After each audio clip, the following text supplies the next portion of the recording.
So welcome back to our next video, which is about initiating a project process.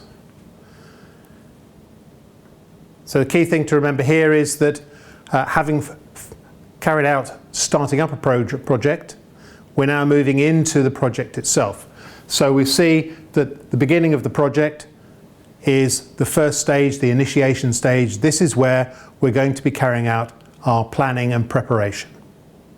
So do be careful to remember that starting up a project is the first process, but not the beginning of the project.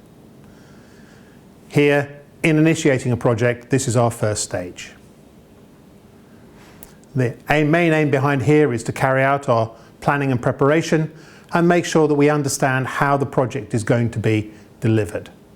So we're going to look at all the different areas to ensure that we understand what they are and that we are comfortable, if we had to explain to the project board and for ourselves, that we know what we're going to do. That doesn't mean to say that we're going to plan everything down to the nth degree, but it does mean that we think about what we're going to do in the project. So the main objectives of the project is to make sure that we understand the reasons for carrying out the project, then that this makes good business sense. Here we're talking about the business case. So we're going to develop this fully based on the information we learn here in initiating a project process. By the end, we should have a much better understanding for the business case, and therefore that will be the basis for the project board's decision once initiating a project is over. We're also going to have to look more closely at the work that needs to be done, the scope of the work and the products that are going to be delivered.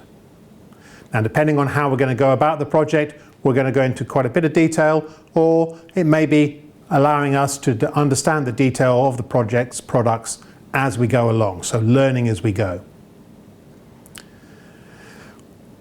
We'll need to make sure we understand how the products are to be delivered, when they're going to be delivered, and how much it's going to cost. So that planning process will need to be carried out. We'll need to make sure that we understand who's involved in the project and how decisions are going to be made as a result of that. So where's the project board going to be involved? And that may, of course, mean that our project's going to be divided up into stages. So we'll see more about that when we look at the plans video later. We'll need to consider how we're going to apply quality. So clearly we'll need to try to make sure that we're in line with our normal corporate quality, but also we'll need to consider the level of quality for our project's products. We'll need to look at our baselines. So generally, our baselines are there for us to measure our performance against. And these will be, as we've seen before, those objectives. So if you remember, these are time, cost, scope, quality, risks, and expected benefits. So these are going to be the baselines that we're going to be measuring against. And we'll see when we see the documents on the course, you'll see where we're going to be documenting all these various baselines. We're also going to understand about our risks and issues. So we're always going to have risks and issues on projects. How are they to be managed? What do we need to consider? Where are they going to be documented? Who's going to make the decisions as to what we're going to do about those risks and issues? And don't forget that issues often turn into change. So how's that to be managed? So we'll need risk management, change management. We're also going to have to think about how we monitor and control our progress. So how will we know where we are? How will we know what to do if things aren't right? So we're going to see how we use stage boundaries, how we use tolerances, how we use reporting. These are our main controls. How we're going to use these to keep control of the project. We're also going to have to consider stakeholder engagement. So how are we going to work with our stakeholders? How will they know what's going on? How will we get information from them? So we'll need to consider how we're going to communicate with our stakeholders. We also need to consider here how we're going to tailor. So it's important, and there's a whole section which we'll see later on tailoring, but it's important at this point in the project to consider how we're going to tailor. So do we do everything 100%? Or could some things be 50%? Do we need to consider the quality or the risk management processes in our organisation? Do they need to be woven into how we run our project? Perhaps they do. So we'll need to have to look at tailoring and make sure that we've considered it before we decide how we're going to go ahead. So just to recap, based on our flow diagram here, we'll need to firstly consider how we're going to be tailoring the project. So thinking about that, making sure we've taken into account any previous lessons. We'll need to consider risk management, issue and change control. We'll also need to consider quality management. We'll also need to look at our stakeholder engagement.